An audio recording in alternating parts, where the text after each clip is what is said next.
Bienvenue chez Dad Goes Kitesurfing, la chaîne qui met un débutant à l'eau même en hiver. Une session bien rafraîchissante aujourd'hui avec une bonne trentaine de nœuds sur le spot du Pont-Levis à 7. Je suis en 6 mètres carrés neige pivot 2020 et comme ça tire déjà bien fort, j'ai décidé de m'essayer à la transition sautée pour cette 38e session. On va regarder ensemble ces premiers pas, c'est-à-dire les exercices qui m'ont été utiles pour décomposer le mouvement, juste après ça.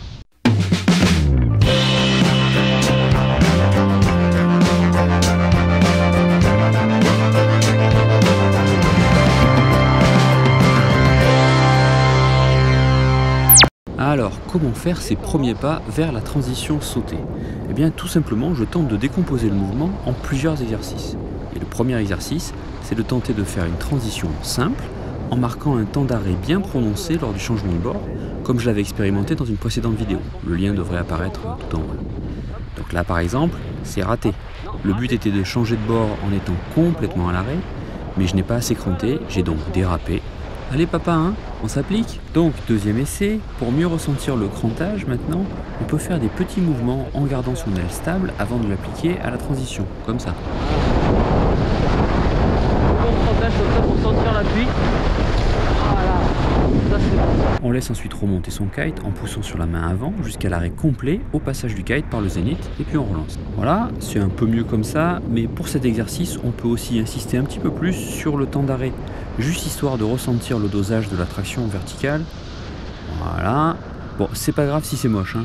Oui, bon, c'est moche. Bon, allez, petite dernière pour la route peut-être. Je me concentre juste sur la sustentation, la fameuse traction verticale, en tirant sur la barre pour ne pas couler, puisque je suis à l'arrêt, au moment où l'aile passe par le zénith. Bon, on n'aura pas mieux, et pour que ça reste ludique, c'est pas la peine de s'acharner.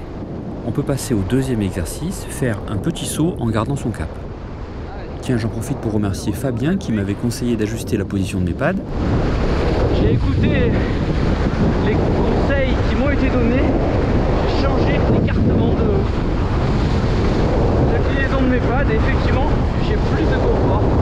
Notamment là, ça botte un peu. Et pour faire ce petit saut, on garde sa vitesse, on dirige le kite vers le haut et au moment où on crante, on tire fermement sur la barre en veillant à relancer le kite immédiatement, ce qui permet de garder la vitesse à la réception.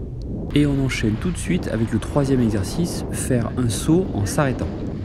Le but est tout simplement de retomber comme un bouchon en n'ayant plus aucune vitesse de déplacement et de se retrouver dans l'eau en position de water start avec l'aile calée au zénith. Bon là c'est pas terrible, donc je réessaye.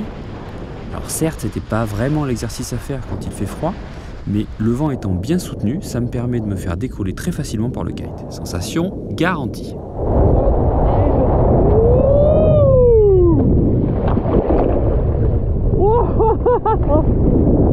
Bon, l'arrêt était bien marqué, donc là l'exercice est réussi.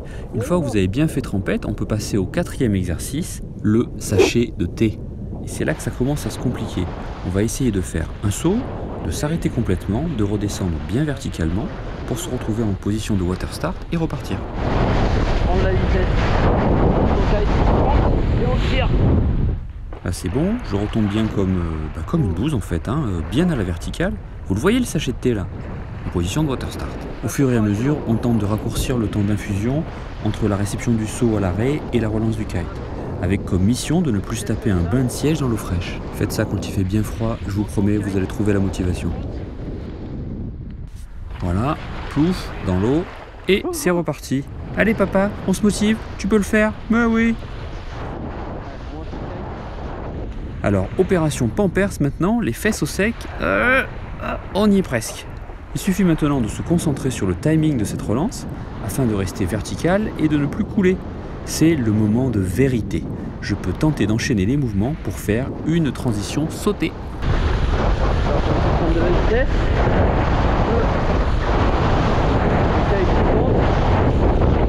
Et on s'envole. Et voilà. Et on descend. Hop, hop, hop, hop, hop. Jolie gueule. Voilà, qu'est-ce qui s'est passé? Le crantage est pas trop mal, je monte sans trop de vitesse, petit mouvement du kite pour garder un petit peu de portance, et relance dès la réception. À ce moment-là, on pourrait même penser que j'ai passé le plus dur. La board est orientée sous le vent, le regard est lointain et mystérieux, c'est ce qui fait tout le charme. J'ai relancé le kite en tirant sur la main avant, bref, ça devrait repartir sous les applaudissements de la ménagère. Et soudain, c'est le drame. Effectivement, le kite tire bien vers l'avant, mais plus assez de traction verticale. J'enfourne le pied avant et il ne me reste plus qu'à sourire pour avoir un soin dentaire aux algues gratuit. Ah, ça réveille.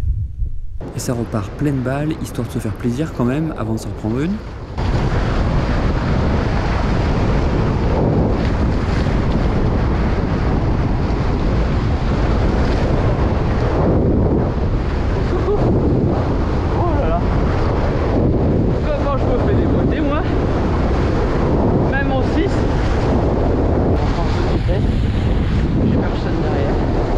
Dernier essai.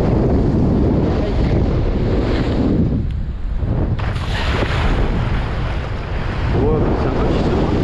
Écoutez, un petit saut validé quand même. Allez, pour le plaisir, même si c'est moche, c'est pas grave.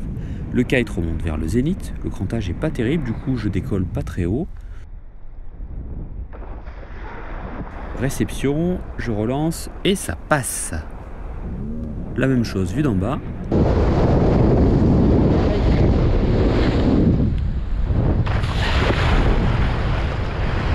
C'est un petit saut. Écoutez, un petit saut validé quand même. Et on va se quitter là-dessus, c'était mes premiers pas vers la transition sautée, comme vous pouvez le voir, il y a encore beaucoup de boulot. N'hésitez pas à liker, à partager, à commenter, à vous abonner, mais surtout n'oubliez pas, il paraît que le Dalai Lama aurait déclaré « Si tu ne tombes pas, tu ne progresses pas », je vous laisse méditer là-dessus. En attendant, ridez safe et surtout prenez soin de vous.